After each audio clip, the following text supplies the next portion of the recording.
We are on and we're ready to go. We are Sharia Crime Stoppers.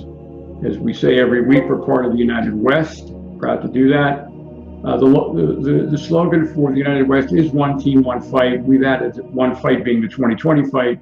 And as you know, we continue to have our Tuesday night webinars to bring you citizens briefings and in-depth information with action items. Tonight, we are extremely blessed to have Christine Douglas-Williams with us. She's going to give us the insight in terms of the election that happened yesterday in Canada, and particularly what it has to tell us about the Trump election. So let me welcome Mary first. Mary, welcome. Of course, Mary's going to help you with your Q&A. Mary, good evening, Mary. Hi, Dick and Christine. We're so glad that you were able to join us tonight, Christine. It is my pleasure to be on. Thank you. And so again, with just a couple of housekeeping items, the Q&A button is on the bottom. Again, we have lots of new people every week, so we have to remind you, hit the Q&A button, put your questions in. We will do our parts interacting on content, and at the end, we'll deal with the questions. Mary will field your questions. So, Christine, we are very happy to have you with us. We want our audience to know who you are, and I think they know you very well from your work as a senior writer on Jihad Watch, as well as an editor on Front Page Magazine, or Front Page. Your background is quite involved. Why don't we let you give us kind of the details so we get up to speed on what you've been doing? Okay, first of all, I've been in the news business for a few decades. I was a news analyst and a columnist for Metro News, which is co-owned by the Toronto Star.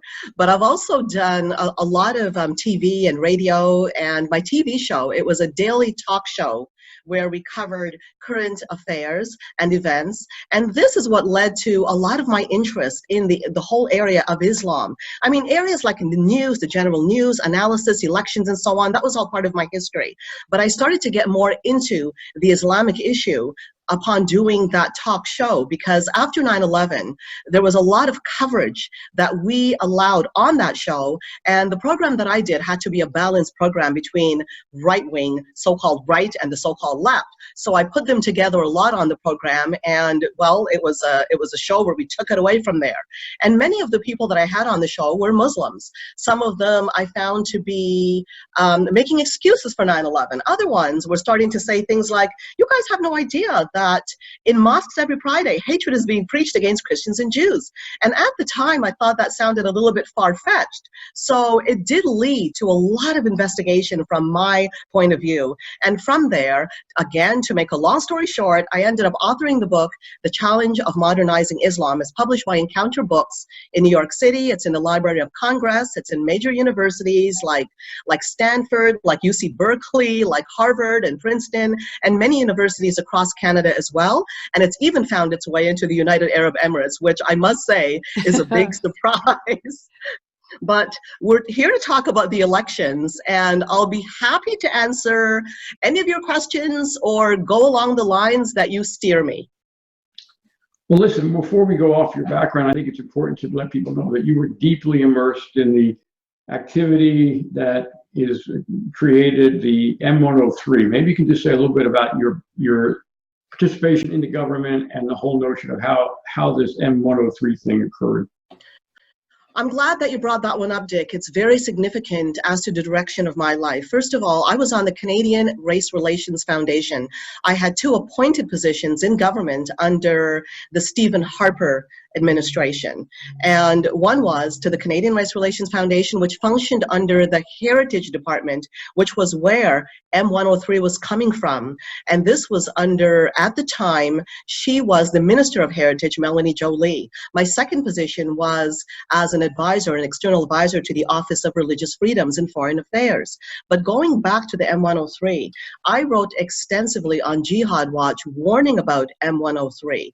And this, of course, did not resonate very well with the Department of Heritage because, after all, I was an appointee there, which I fully understood. But the point of the matter is the Canadian Race Relations Foundation began as a testimony to human rights. It was a result of the Japanese redress agreement and it was a signed document called the Race Relations Foundation Act, which was signed by Brian Mulroney and by the Japanese community in Canada by a fellow named Art Mickey. And from there, the Canadian Race Relations Foundation was born, governed by a board of directors. Now, this was based on human rights. My writing about political Islam is, of course, in keeping with human rights. That is the reason I do it. When one looks at Islamic supremacy abuses across the board, beginning with Muslims, over 11 million of them have been murdered by their own co-religionists for not being Muslim enough since 1948. That is a problem. The treatment of women, the treatment of minorities, persecution of Christians, the list goes on and on. Blasphemy laws, these are major problems. So I wrote about those. Now, of course, that did not resonate well, sadly, with the Liberal government about the M103, because I was warning that, look, we should be able to criticize Islam. You're talking about the term Islamophobia. Islamophobia carries a specific meaning under the Organization of Islamic Cooperation. It is not only anti-Muslim bigotry, which I am fully against, bigotry against anybody, but it also incorporates criticism of Islam. Mm-hmm. The National Council of Canadian Muslims in Canada was partly behind my firing because they wrote to the federal government against me. And they actually offered a definition of Islamophobia when they were involved with trying to develop programming with the Toronto District School Board on Islam for Islamic Awareness Month. And they included in that definition hatred or dislike of Muslim culture and politics. For goodness sakes, that term Islamophobia does not belong in Canada. It also discusses a climate of fear in Canada. There's no climate of fear against Muslims. Canadians are very welcoming people, extraordinarily welcoming, in fact. The problem is that within the ranks of Islam, normative Islam, there is a problem. So to see Islamophobia be accepted by Canada is an affront, and it should be an affront to anybody, because Islam is not a race, it's an ideology that should be criticized like any ideology. I am a Christian. I am not offended when people ask questions about Christianity. If they mock Christianity, I may feel offended, but everybody has the right to offend. So because of these writings, it ended up going back to the powers that be in the Heritage Department, and I was removed from the Canadian Race Relations Foundation on the advice of Melanie Jolie, and it was accepted by the Privy Council, and I was fired. And that led to my second book, Fired by the Government of Canada for Criticizing Islam, Canada, a Weak Link in the Battle Against Islamization. And this was published by the Centre for Security Policy, and it was a bestseller at the Centre as well. So from that point of view, M103, well, you certainly know where I stand, and I have a personal story to go right along with it. And Christine, it passed in 2017, correct? Yes, it did. And how bad has it gotten because of M103 since? Well, first of all, the Conservatives, and I'd like to make this clear, the Conservative members of Parliament did not support this motion. It was 2 members of the Conservative Party, but they did not support this motion by and large.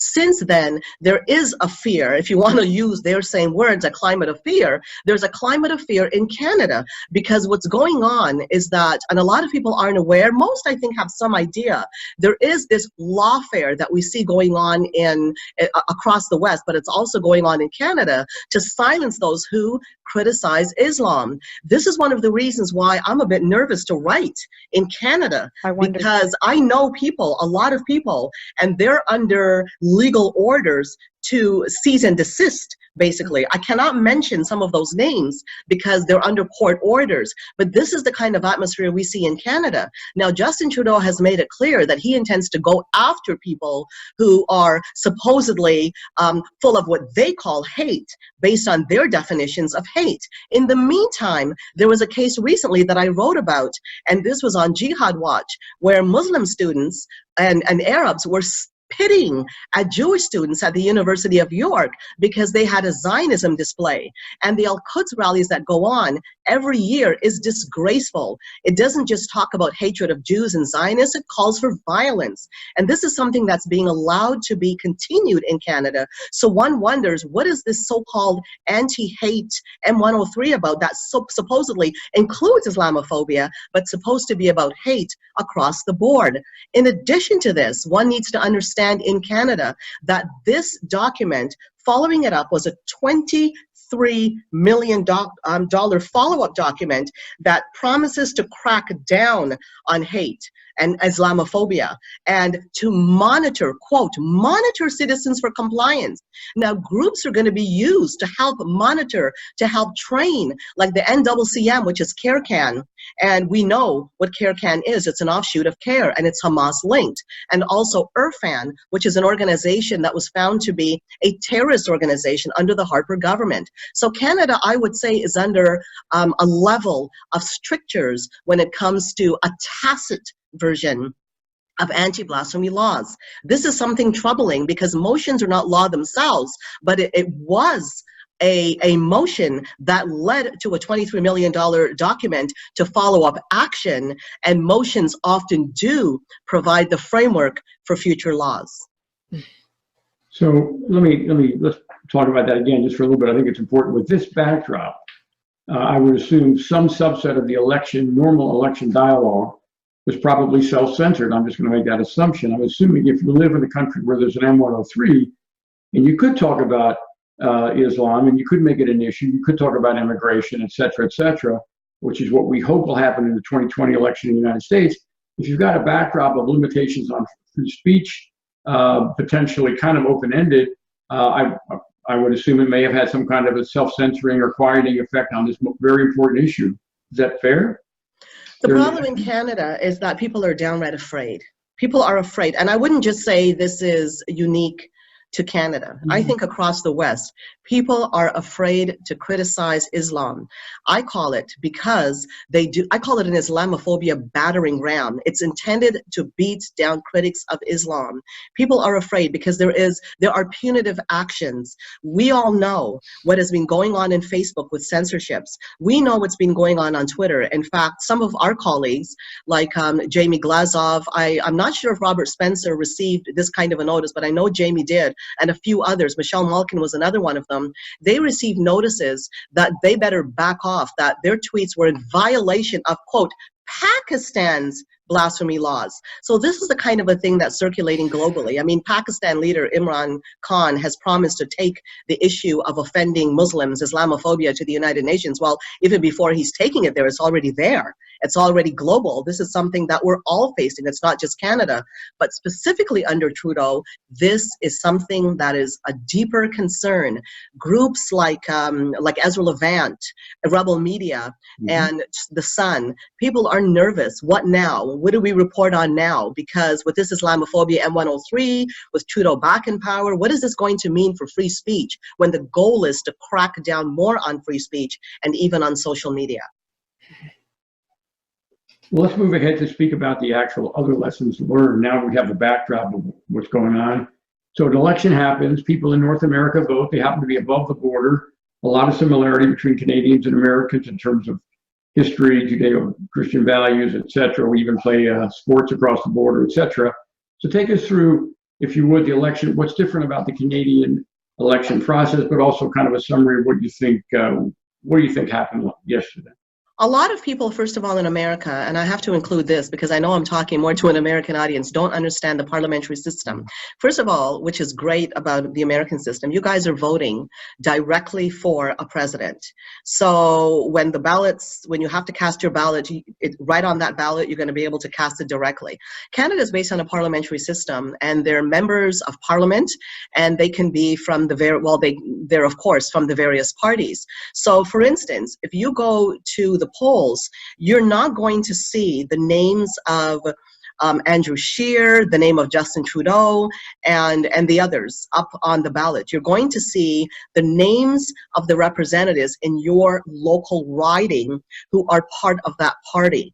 The problem is that these members go house to house campaigning, making friends, and a lot of people that are casting their ballots, they get to know their local member of parliament, they get to know their local candidates, and they cast their ballots based on their like or dislike of a lot of these local candidates. But when they do so, that translates into a federal vote. And that is a big problem we have in Canada. So in Parliament, to let the American audience know, we have 338 seats in Parliament. Now, if we look at the election and who got what yesterday, let me just dig up some of these numbers here to be precise. The Liberals got 157 seats in Parliament. That was the result. And if they wanted to have a majority, in fact, any party to get a majority government, you have to have 170 seats. So the Liberals got 157 seats, so they were a few seats short of a majority. The Conservatives weren't so far behind. They got 121 seats. And the NDP was quite embarrassed. They lost half their party, and that is under a leader named Jagmeet Singh. He has a lot of controversy surrounding him, actually, and we may have time to get to this later, but he was talking about, before the election, forming a coalition with the Liberals to make sure that the Conservatives are defeated. Now, there was such an attempt at an NDP coalition with the Liberals back in 2008, and Canadians were furious because it amounts to a trumping of democracy. People cast their vote for a party, they don't cast their vote for a coalition. So this guy kept talking coalition if need be. My sense is that won't go ahead, because Justin Trudeau won, the Liberals won. They're probably going to distance themselves now from the NDP. That would be my guess, but we really don't know what will happen because he did fall short of a majority. The Bloc Québécois, which is actually blamed for Trudeau not getting a majority, they had 32 seats, which was higher than the NDP, because the Liberal Party often depends on the Bloc to give them a majority. And this is what happened in the last election. So because the Bloc had 32 seats, a lot of the Quebecers did not vote for the Liberals, they voted for the Bloc, and that took away seats. If more seats, because those were the Liberal strongholds, it was Ontario and Quebec, those were the strong Liberal strongholds. So because the Bloc, many votes went to the Bloc and seats went to the Bloc, this ended up depriving Trudeau of a majority. Unfortunately, the People Party of Canada, which was blamed from the onset of threatening to split the vote, that in a sense is what happened. But we can't sit there shouting accusations at the People Party of Canada, at least not in my opinion. I know some would, but the problem is Andrew Scheer was a man that was regarded as, can we really trust this guy? The people on the right were saying, wait a minute here, we're seeing certain behaviors from Andrew Scheer that he's kowtowing to Islamists.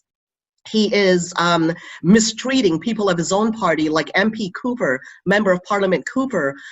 This guy was actually a part of what's called a Justice and Human Rights Committee on the Commons floor. And because he got in a bit of a tit for tat against a Muslim, and if anybody wants to look that up, Cooper, MP Cooper, and the Commons floor, you would see exactly what the argument was about. MP Cooper was in a valid argument with this Muslim fellow that was challenging him, but because it was deemed Islamophobic to be asking these questions, Andrew Scheer kicked him out of this Justice and Human Rights Committee. And the people on the right, and this is a problem we have in Canada, the right is not united.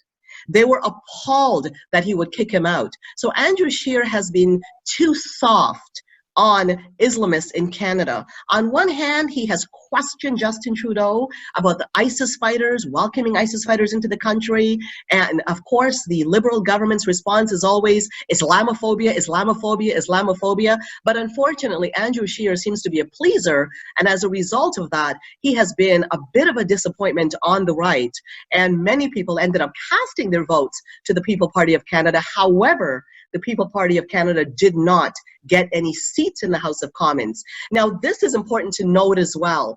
Just because you get votes does not mean, of course, that you're going to win a seat. It depends on how many votes you get relative to your contenders. So let's say you've got a certain jurisdiction in Canada where people are running in a specific riding.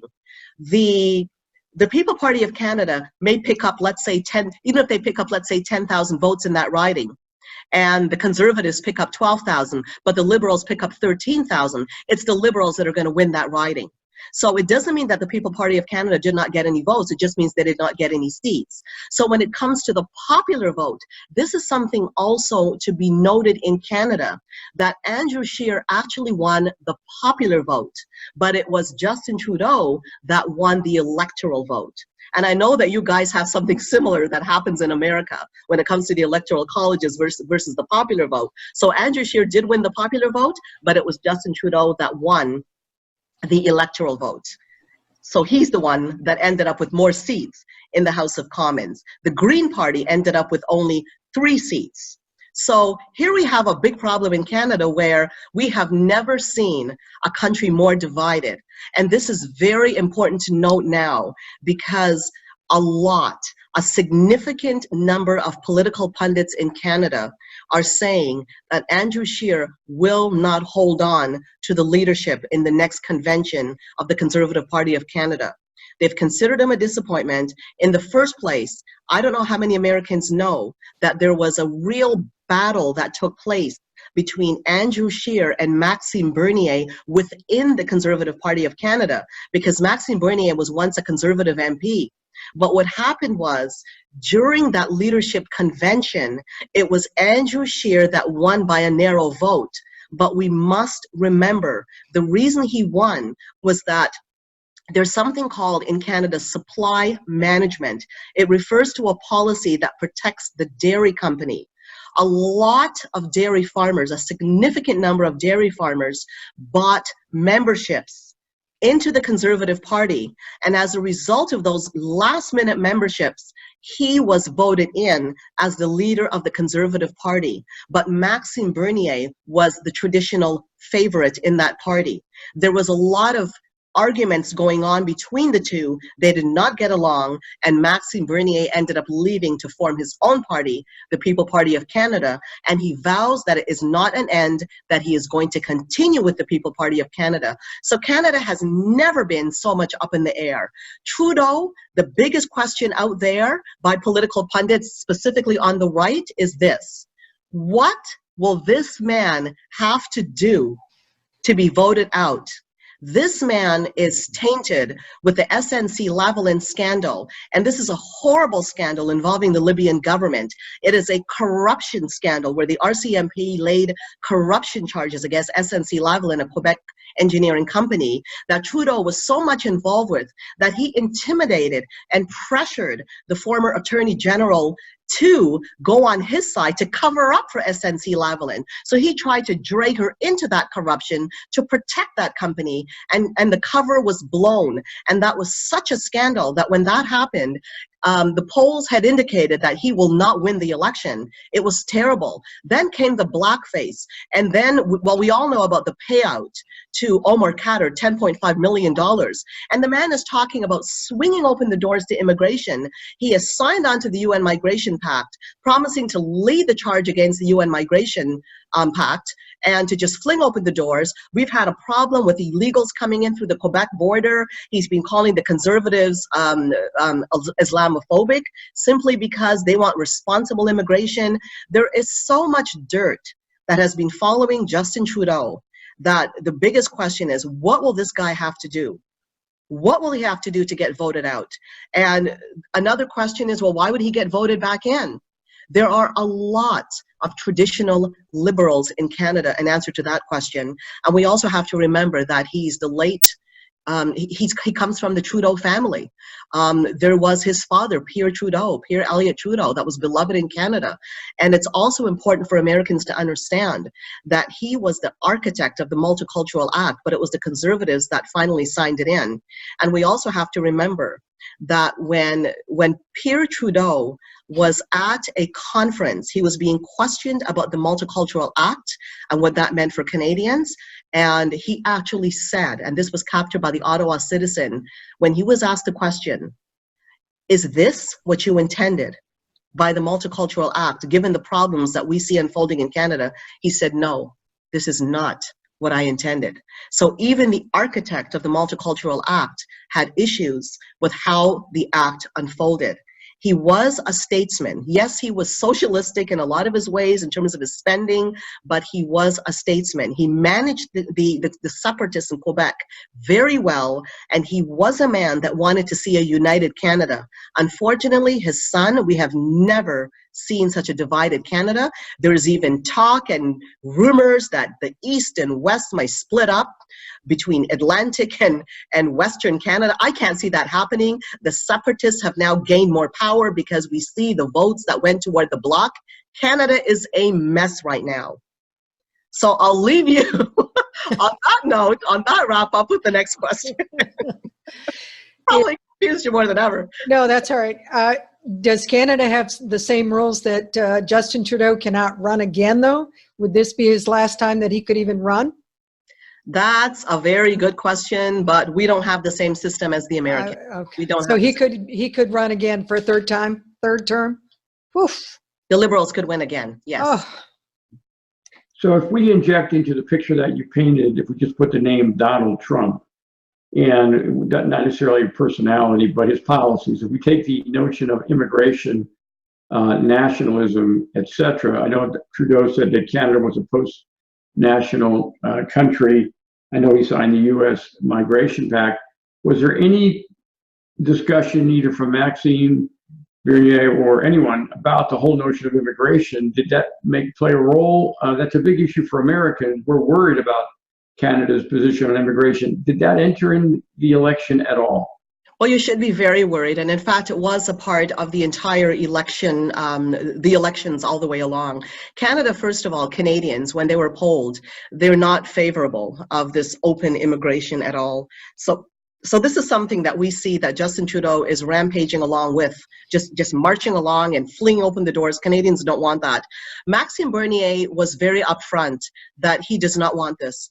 He, in fact, that was his attraction. He seemed to have a good grasp of what was going on in terms of the threats to our system, our very democratic system, given who we're letting into this country. And the point is, and this needs to be said, Maxime Bernier was painted out to be a racist. This guy is not a racist, but he is concerned, and everybody should be, about wide open immigration. If you were to ask anybody out there and look at them in the eye, do you really want Canada to become a nation like Pakistan or like Saudi Arabia or like Iran, and the list goes on and on and on? They're going to tell you no. So what makes them think that we wouldn't become more and more like this when we just fling open our doors to any and everybody? Do we really want to become like Africa or like the Middle East? And it took the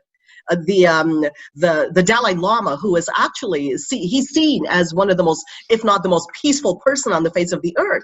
And he warned against this. You do not want your place to become like Africa in the Middle East. You need to guard your borders. So this was an issue for Maxime Bernier. It was a heavy issue for Maxime Bernier, guarding the borders. And this was the attraction and was the very issue, the focal point of the divide in the right camp. If you want to look at dividing the right, that was a hot button issue. That was a major one on the right. What about immigration? What about our Judeo-Christian democracy? What about freedom of speech? These are issues that we need to take into consideration. That was a big one. But another issue also is the fiscal issues that govern Canada. Capitalism versus socialism. And this is another issue that may have attracted some people over to the left. We're looking at the labor unions in Canada, and the biggest is the Canadian Union of Public Employees. They were clearly against the Conservatives, and they've always been on the left, supportive of the NDP mostly, and also supportive of the Liberals. So when you have Trudeau out there campaigning and saying, look at what's going on in Ontario.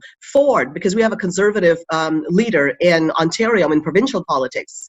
What about Ford? He is a racist. He is on the far right. He's going to take away jobs. I don't want to be like Ford. I'm not going to be like Ford. You can trust the Liberals. We're going to give you jobs. We're going to create jobs. We're going to give you money. And everywhere you go, there are always promises of handing out cash, basically condemning capitalism, taking money away from the so-called rich and giving it to the so-called poor, when it really, economics does not work that way. What happens is that they run up a debt that is just impossible to fix. The economy goes down, and it is the poor that suffers the most. So based on these lies, these usual campaigning of the leftist policies on the right wanting to take away your jobs, this is another area where Trudeau managed to capture votes and use the example and say, look, we don't want to be like those conservatives. We don't want to be like Ontario that also attracted people. So when you look at the fiscal policy and you weigh it against the immigration, a lot of people don't even think about immigration. They don't think about how important that even weighs into the economy. They may be concerned and saying, okay, we're afraid, we hear these right-wingers warning about jihad. Oh, but the problem is, and this is what the traditional liberal mindset would say because they haven't done their research, they would say, look, they're racist, they're attacking Muslims, and we don't want a country that's built on racism. We don't want a country based on those far-right Nazis that we see in this, let's say, People Party of Canada. This is the kind of name-calling we see in Canada, and the guy had every reason to express concern about immigration, but people don't seem to understand that most of Canadians are not against immigration. The problem is not immigration on its own. The problem is how you manage immigration. Right. It's going to sink the economy and change our democracy slowly but surely. People don't understand how that translates into dollars and cents and how it takes a turn for the worst in terms of the freedoms that we've enjoyed here in Canada. So another way of looking at that is there a popularity for Donald Trump in Canada or not? I mean, forgetting the party splits and everything, which are very important in day-to-day politics, would the average Canadian look up to Donald Trump and be wishing that they had some of his policies, not his behavior, but I'm just curious if he's a feature. We've heard from Katie Hopkins and Elizabeth Savage-Wolf that there are people in Europe who think that if anything happens to Trump, if Trump is not the president in 2021, that there's no chance for Western Europe. There's no chance I'm just curious, is anybody thinking that Canada may have a problem in terms of its own continuing existence in its traditional way if Donald Trump is not the president of the United States? I'm just curious what the impression is. Definitely. Among those on the right, among those who have concerns about immigration policy, among those who are worried about what's happening at the border and about ISIS coming into the country. I mean, these are broad, I have to be careful how I phrase this because these are broad concerns that I would say anybody has. But the ones that would be concerned and have knowledge about what the Muslim Brotherhood is doing, have knowledge about Islamization and what it means throughout Europe, and they have their eyes open, these are the folk that will support Donald Trump. In the same way you see America, it is mimicked very much the same way in Canada. In fact, a lot of people were actually calling the People Party of Canada leader, Maxime Bernier, Canada's Donald Trump. Well, of course he was not Canada's Donald Trump. They differ on so many levels. But because he was expressing knowledge about immigration and because he was unapologetic about it, they were hailing Donald Trump and saying, look, we have our Donald Trump here. Maxime Bernier is similar to Donald Trump. And for people who were traditional conservative supporters, they were wishing that Andrew Scheer was more like Donald Trump. And we're not talking personality because in terms of the personality of Donald Trump, that tends to be the problem that a lot of people don't recognize that, look, you may not like his personality, but his policies are sound. Okay, so when people say they want somebody more like Donald Trump, putting personality aside that you may not like in terms of policy, this is something that people on the right in Canada, the conservatives, recognize. This is something good for Canada. We need responsible borders. And it's also worthwhile to note that a lot of people who did not like Andrew Scheer for justifiable reason, he was too soft, he wasn't really a leader, he kowtowed to Islamists, he was afraid. The conservative platform was a good one. It's there for the reading. They had their convention in Nova Scotia, their leadership convention, and this was in 2018 where the platform was announced and it was revealed. And unfortunately, although free speech was part of that honorable platform, Andrew Scheer did not allow rebel media to take part. He allowed the Muslim vote, but he did not allow rebel media. So right there, people were scratching their heads and saying, what's going on here? The conservative platform is traditional. Conservatives honor free speech. Why is Andrew Scheer doing this? So this is the problem that we have. We do have a great liking for Donald Trump in Canada. We do have a great liking for his policies, but unfortunately, it was more the people that would support the People Party of Canada, and unfortunately, it didn't translate to enough votes in order to bring in at least a conservative government.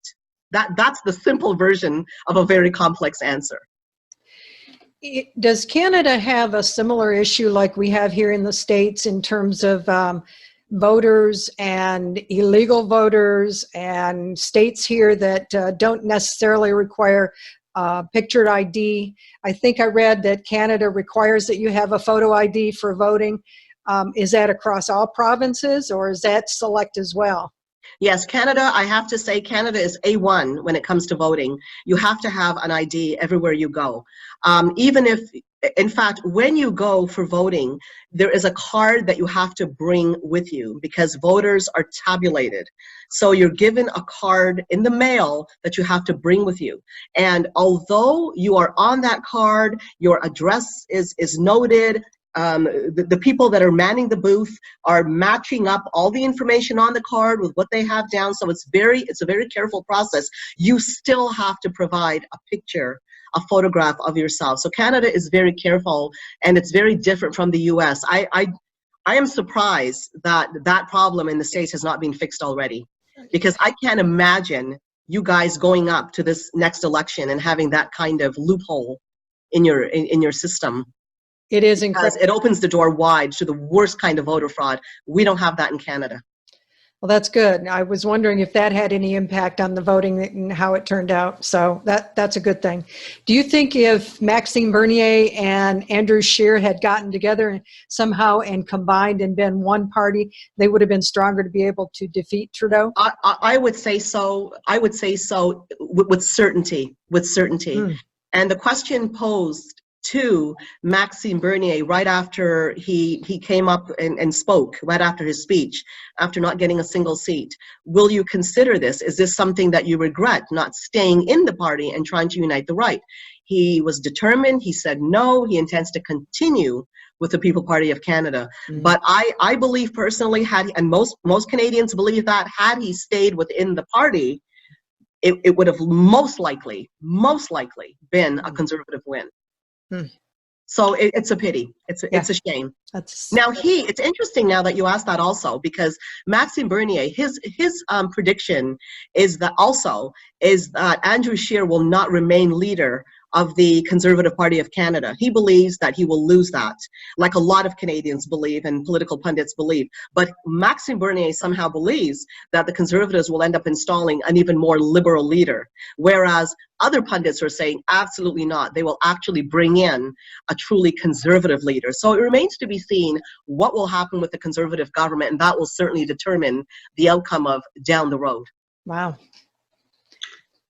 Well, in this program we've been doing on our webinars, we have been talking about the impact of the churches in America. We talked about the enemies within the Jewish community, the evangelical community, and the Roman Catholic Church. So maybe you can just touch on what impact at all did the Catholic Church in Canada or the evangelicals have? Maybe that would be of interest to our listeners. I'm going to have to explain them both differently, because Catholics differ very much from evangelicals, I would say everywhere. The Pope, unfortunately, I mean, Robert Spencer dubbed him the Pope of Islam for a good reason. He has been signing documents left, right, and center, talking about more dialogue with Muslims. And he doesn't just mean more dialogue. He's talking about watering down Catholicism and Islamizing the Catholic Church, even talking about changing the ideologies that are taught within the school system to be teaching people that Islam is a religion of peace. And this guy has been allying himself with the Grand Sheikh of Al-Azhar. I mean, all Islamic jurisprudence comes comes out of Al-Azhar University, and it is an absolute disgrace. In my book, one of the interviewees that I featured is Dr. Sheikh Subi Mansour, who was the founder of the Quranist sect in Egypt, and he was a professor at Al-Azhar. So he spoke very candidly, which should be widely known, about the kind of doctrines that come out from Al-Azhar. Everything you see within normative Islam today is what comes out of Al-Azhar University in Cairo. He was not only kicked out as a professor from Al-Azhar, Sheikh Subi Mansour, he was actually thrown in jail with a lot of others from the Quranist sect and eventually exiled from Egypt by Mubarak, and he's now living in the States. So the Pope has allied himself closely with the Grand Sheikh of Al-Azhar and the leaders of other Islamic states. And we know what Islamic states represent. They support the Sharia. You look at Iran, for example, when people try to say, oh, Islam is a religion of peace, that is the seat of the highest Shia authority in the world, Iran. And people don't talk about this. The Ayatollah Khamenei, he is the Marja, he is the highest Shia authority in the world. Beneath only the Quran and the 12th Imam. That should tell you the power of this Ayatollah. And this is what we have in Iran, and of course Saudi Arabia. That is the Sunni end, where we know about Mecca.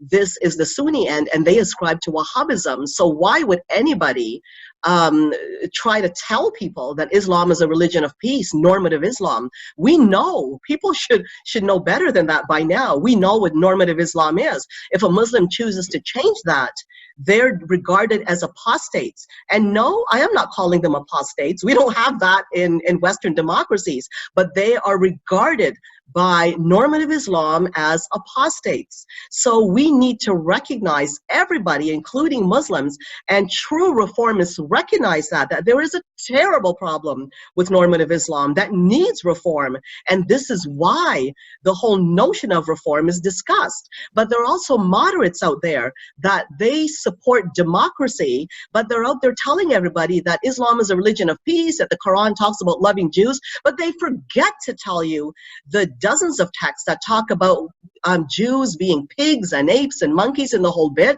and about Christians and how despicable Christians and Jews are, and to not befriend them. And they forget to talk about the concept of al-wara wal-bara, which talks about complete disavowal of the disbeliever.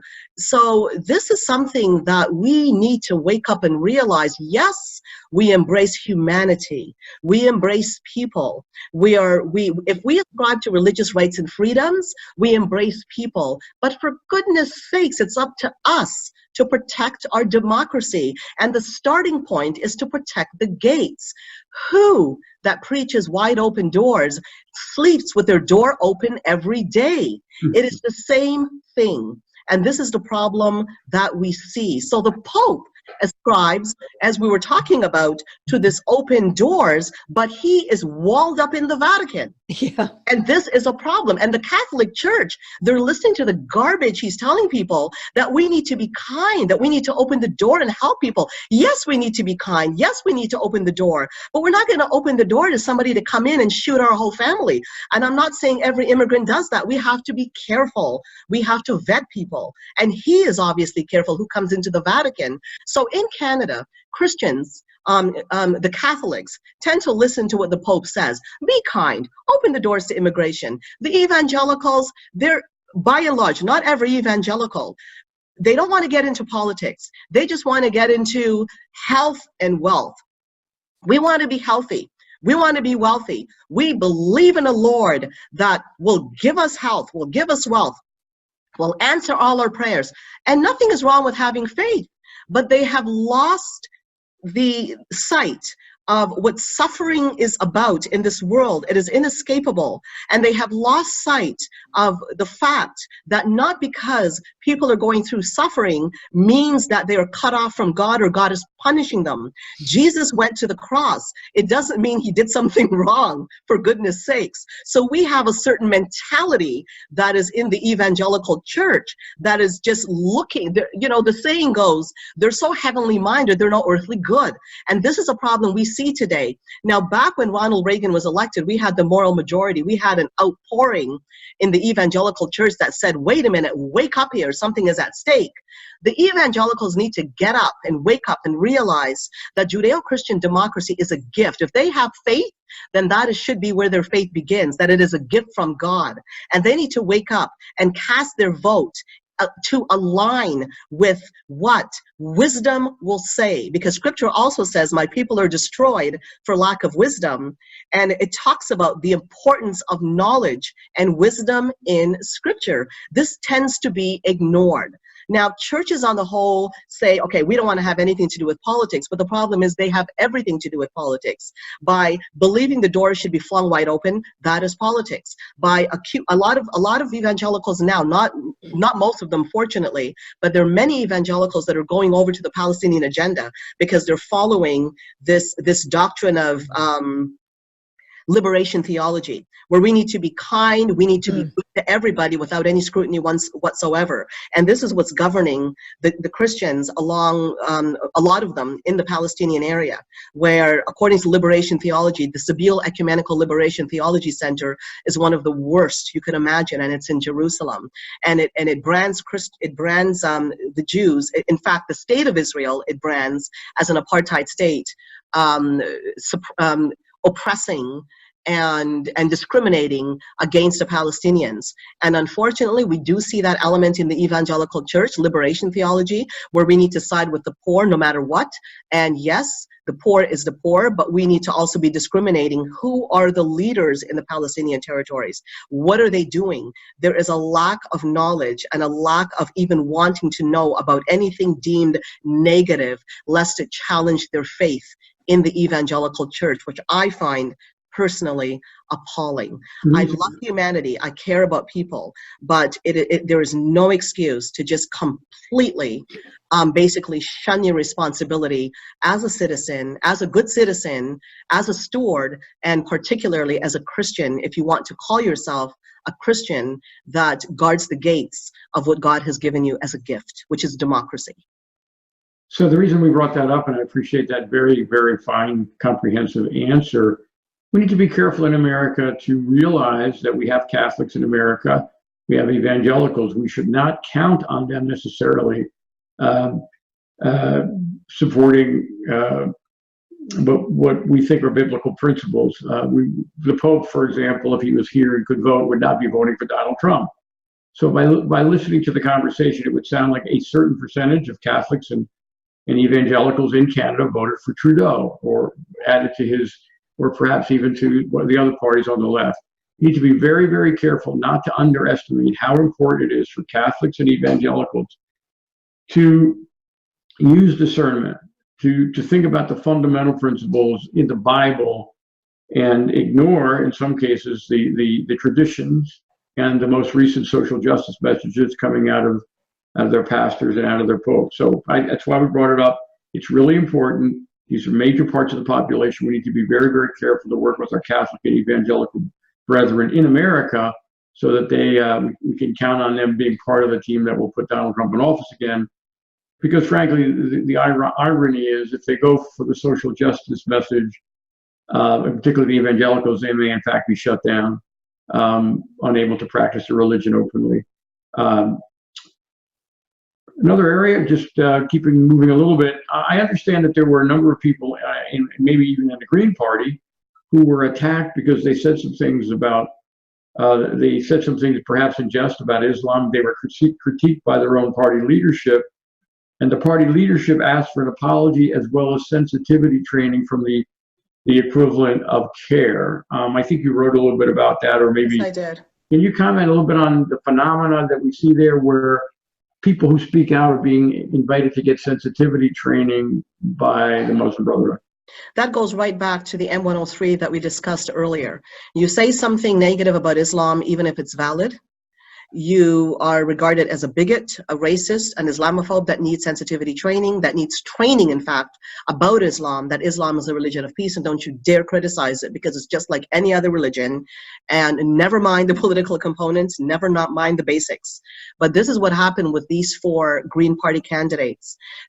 years ago, in their social media platforms, they said a few mocking things about Islam, but it was satire. It was satire, and satire, as we know, it has an element of truth in it. So when you look at what they had on their social media platforms, it was based on sound information, and they had valid concerns, even though it was presented as a satire. And for this, they were dragged through the coals with the Islamophobia battering ram. Now, one thing that is positive is that Elizabeth May, who was the leader of the Green Party, she did not kick them out of the party. And this may have been well expected for her to do, because a lot of the Green Party is regarded as, the left, the same kind of a left socialist brand of people, everything is the environment. But no, she did not kick them out. She stood by them, but they did apologize, and they were sent for training by CARECAN, the National Council of Canadian Muslims, which I believe, for what it's worth, probably nothing, because they've already decided they should resist that. They're not preschool children. They had every reason to be concerned. And if somebody chooses to be a little bit, for satire, who says? Our culture, we do this. And people coming into our culture need to understand that we don't take everything that seriously. We joke. Nothing is wrong with a joke, even about serious things. This is how we have functioned, and it's quite good for you psychologically, but yet we are surrendering our very culture. So given these four, the hopeful part is, the good part is they weren't kicked out. The bad part is they're sent for sensitivity training and training about Islam. We'll see whether that happens or not.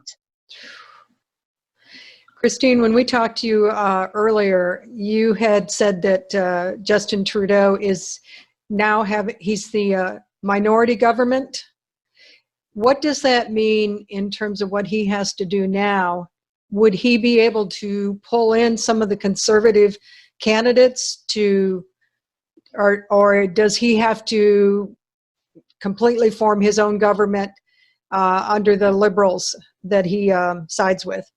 Seeing that he won the election, he is the government in power. He already has his government, and this is called in Canada a minority government. Under the previous terms, before the election, he was a majority government. All this means in Canada is that the party that holds the most seats, they have the most votes in Parliament when it comes to making laws. So with 157 seats in Parliament, he has that percentage lead over, let's say, the Conservatives who have 121 seats in Parliament and the others who have much less. So he does have more powers in Parliament to be able to cast his vote, or his people, his members of Parliament to cast a vote on laws that pass in Canada. But he has less power than he did as a majority. So what a minority government means is you simply don't have the same powers as you would have as a majority in terms of what happens in Canada when it comes to policy and it comes to laws that are passed in Parliament. Okay.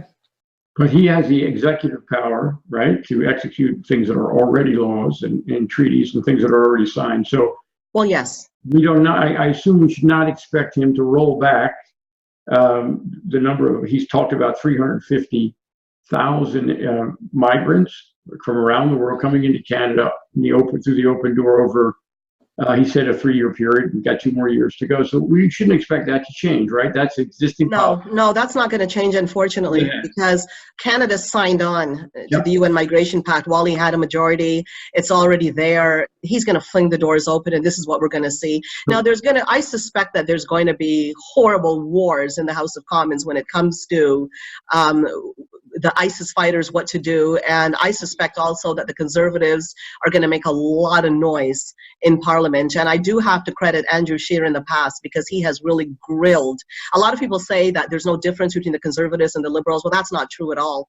There is, because Andrew Scheer has spoken loudly against ISIS fighters coming into the country and against irresponsible immigration. In fact, Andrew Scheer went so far once as to do a specific taping video where he was standing at the Quebec border for effect and said how ridiculous it was that we don't even have a proper border erected right there where they're just swarming in. So we're going to have problems in Canada, definitely, as to how this moves forward. But yes, unfortunately, we've signed on to the pact. We're going to see it happening, and it will translate into a lot of trouble every which way in Canada, in terms of cost as well, of course. Well, we know you're a busy person, Christine.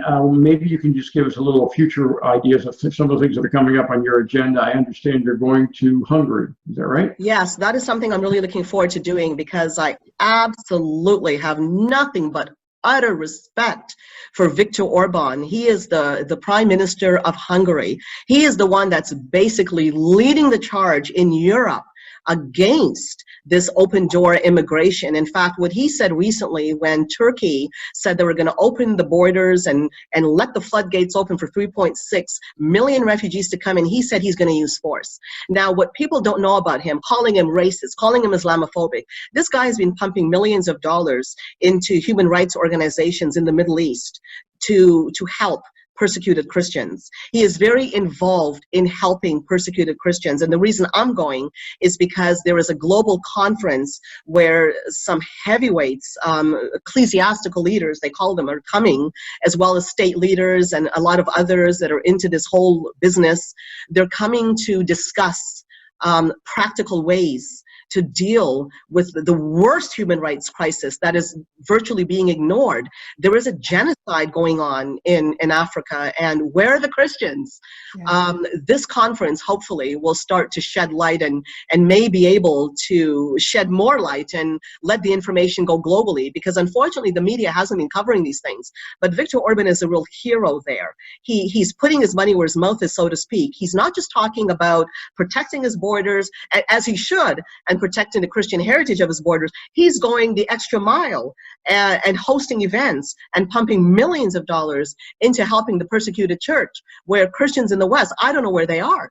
They're voting in governments that are terrible for the persecuted Christians and are even allowing persecution, social persecution on our soil. So this man he's a model. He's a global model of where all responsible Western leaders should be. The former head of Poland will also be there, Beata Szydło. She also stood against the European Union, and they dragged her through courts. They threatened her, they bullied her. Viktor Orban stood by her. She'll be also part of that global conference that will deal with Christian persecution. So it is an absolute honor to be part of that. Great. Now, is there an official government delegation from the U.S. government attending that? There will be people from I haven't checked everybody on that guest list, but there are definitely going to be people from the States going to that event, yes. I don't know who they are. Now, I know that the Franklin Graham ministry is part of that. Whether it's going to be him, I don't know who from that ministry, but they're part of it. So there definitely is a U.S. contingent going there. And I think the reason I'm bringing that up is I think you have helped us understand that there's a war on Christianity. I mean, North America, Canada, and the United States, the word racist, the word white supremacist is really a shot at Christians and Jews, people of the book. Jews, so if you're a biblical person, if you cling to your Bible, and maybe a gun or two, you are considered to be a hater, and a white supremacist and a racist. So the war on Christianity, we're certainly not going to compare it with the tragedies in the Middle East and Africa, but it is underway, and I think any awareness we could pull, even with the international community, helping America understand that we're at war as Christians in America, trying to just defend our ability to be Christians or Orthodox Jews, we're under attack. That's information that really needs to get out there. I'll also be going to Israel soon because they're having a Christian summit, which is great because this summit is for people in the Christian field, that's in media, and some heavy hitters from Kufi, also from the Franklin Graham Ministries, and others globally are going to be part of this summit. Netanyahu will also be there, as well as Rivlin, President Rivlin. So this is something also that I'm also looking forward to, because it's good to see that people are holding together. I don't want to end on a negative note here. We need to remember, and I think this is a strategy we should be using in dealing with the church. The church has been used and given a deception, fed poison. The deception is that, oh, you're helping people when you fling open your doors, but they're not learning and understanding about people that are tortured. They're not learning about the Christians and how they're being treated. Even, okay, they want to say, oh, they're not racist. We care about Muslims. Well, we're supposed to care about all people, but they're not considering the 11 million plus million Muslims who were murdered by their own co-religionists, or the way the women are treated, right, or the girls that are getting treated how they are and being given as child brides and being beaten. And they're not considering the appalling, gross abuses that are committed in the name of Islam. So while they're there saying that, oh, look at us, we want to be kind, we want to be good, who are you being kind and good to? And this is something that's not being understood. It's well understood, actually, that ISIS and terrorism and Islamic supremacists, stealth and jihadists have infiltrated the refugee stream. We need to be vigilant. We need to be sober and vigilant for those who understand scripture, and this is how they want to be. We need to understand truth, because we have abandoned truth in the middle of our everyday busyness. It's overcome us to the point where we're allowing the media in their headlines to establish what truth is. And this is horrible and appalling, because they're not even giving any paper time or airtime to the persecuted Christians. They don't care. Or what about the persecuted state of Israel? Nobody cares. And this is the problem. We need to wake up and really examine, what does truth mean? Are we really living in truth? What does that translate to? And really start caring about human rights and helping people and sustaining the gifts that we have, that we are in a position to help people. We want to sustain that. But this is not being taught. It's not even being taught in most of the churches. And that's a problem in and of itself. Well said. Very well said, Christine. Mary, I think we better go to some questions. I think they're out there, aren't they? We have quite a few, but before we do that, I just wanted to ask about Robert Spencer and how he's doing, and get an update on that for our attendees, and then we'll go from there. Robert Spencer is a real trooper. He was very open about his bout with heart failure, where his heart stopped, so he was dead for a few minutes, and they revived him, and he beat all odds and came back to us. He's a gift in this world. He is a truth teller. He lives in the truth, but he gets beat up a lot in telling the truth.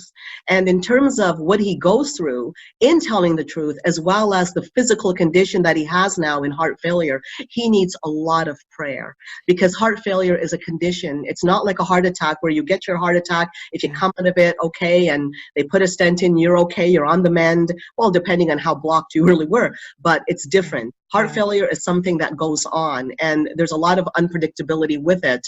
So he does, although he's doing much, much better, and he's a trooper, and he's doing his interviews and doing his writing every day, he needs not to be forgotten. He needs a lot of prayer in his work, to protect his work, and also for what he's going through physically as well. He still needs a lot of prayer. We have a lot of people attending this and watching it in our podcast form, so I am sure from this we will get a lot of prayers being said for him. He is truly a blessing to us in this fight, so we need him desperately. And there were a lot of people praying over him while he was going through it. So I think there's somebody, God is watching over him. Definitely. Yeah.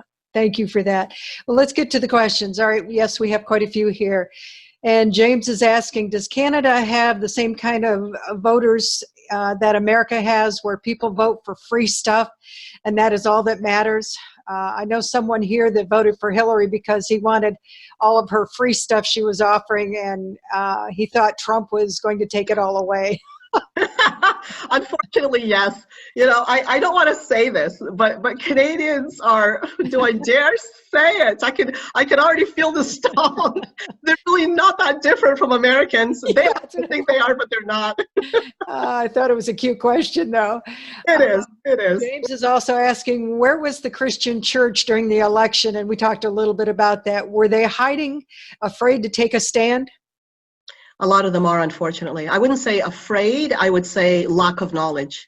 Lack of knowledge. the churches, unfortunately, don't instill. I mean, we don't need to be telling people how to vote, but we do need to be telling people, be thankful for your democracy and what you have. Steer them in the right direction in terms of what's positive. And unfortunately, a lot of Christians are not informed. They're being informed by the Pope. Yeah. They're being informed by the social justice thinking. You're helping people by flinging open your doors, which is simply not the case at all. And this is the state, unfortunately, that's the church. And to give hope, I believe the church is the sleeping giant, and we need to wake it up. We need to steer it in a direction of positive hope, not just saying, oh, Islam is this, Islam is that, which everything is true in terms of what the doctrine preaches. Right. But we also need people to understand about our Christian brothers and sisters overseas. We just simply don't want that kind of persecution here, and we're already seeing bits of it happening. True. Did Peg is asking, did Obama support help Trudeau win? Yes, and that was, I don't know if to go so far as to say he helped Trudeau win, but it was disgusting that he came out and gave full support for Trudeau.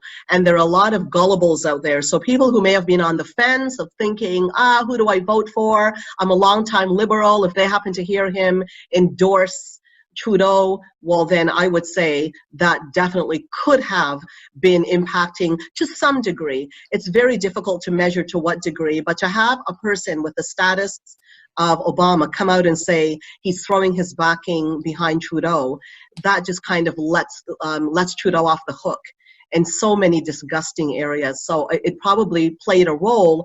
To what extent, we'll never know, unfortunately. Well, we've got an anonymous asking the question, are there talking points that we could get out of this that would be helpful when they're in contact with fellow Christians? And yes, I would love to leave the impression on Christians out there, if they want to make a real difference, start remembering the persecuted church. There's this fear in the Christian church about suffering. People need to understand that Christ, from a religious perspective, if you're a Christian, he calls us to partake of his suffering. He talks about the God of this world, and the God of this world works opposite to the spirit of truth. So people need to be discussing with their friends, with their relatives, on the blessing that we have as a Judeo-Christian democracy, on the freedoms that we allow. I had, and this is something I hope will be remembered as well, a lady living in India that talked about persecution even in India. And she said the reason Christians get persecuted is political, because we have a caste system. Under Christianity, everybody is equal, everybody is created in the image of God, so that there's a value in humanity. Islam does not regard the value in humanity, and we're not going to keep focusing on what Islam is, but we need to have a knowledge, and we need to impress upon people Christians have a value for humanity, and we need to preserve that in the gift of democracy that we have. My people are destroyed for lack of knowledge, Scripture warns. This is something that we need to hold closely and to understand. It even discusses Christ. He grew in wisdom and knowledge before God and man. He actually was a man of knowledge, and this is something that we need to have in the Christian church and need to support righteousness and truth. And this is a starting point for Christianity to wake up and realize there is suffering in this world, and we can't be bystanders of just sitting there and watching it happen without preserving the dignities that God has given to us himself. Wow. Another well said. We've got, does the Governor General of Canada have power, influence over the ruling party? And I don't know. Unfortunately, I have to say now, unfortunately, now there's kind of an irony with the Governor General. Although the Governor General is supposed to be, the Queen's representative and actually has veto powers that's never really used because the position's supposed to be ceremonial, the Governor General never gets involved in politics. However, the Governor General can, and this is the irony of it. They're appointed by the government in power, which is the Liberals. So the Governor General that we have, well, we know where the mindset is. Yeah, yeah. Okay, our last question. I am glad that you brought up the danger of the wealth and prosperity gospel among the evangelicals. Please, don't you think that the so-called prosperity gospel is fueling the Islamization agenda? Unfortunately, yes, Yeah. because it takes away. In fact, it's not just fueling the Islamist agenda. It is fueling every negative agenda imaginable. I cannot tell you how many people I have seen and heard from in the Christian church that says, where are the Christians when I'm really suffering?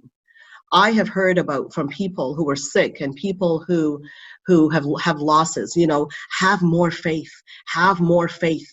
God could hear your prayer. God hears all of our prayer before we even say it. God loves us and he cares for us. But when our entire obsession is about self, when we have treated God as a genie to do our bidding, as to instead of asking God, how can we do your bidding? We have a terrible, terrible problem. So of course we're giving way to Islamization because there is a false doctrine out there that says to accept anything when in the name of humanity and love, when scripture talks about testing the spirits. We are failing to test the spirits. And we're somehow believing that Islam is like every other religion. Now, Hinduism has its flaws. Look at it. It persecutes Christians, but it does not have aspirations to conquer globally. It does not have that. That makes it very, very different. We do not know what we're dealing with.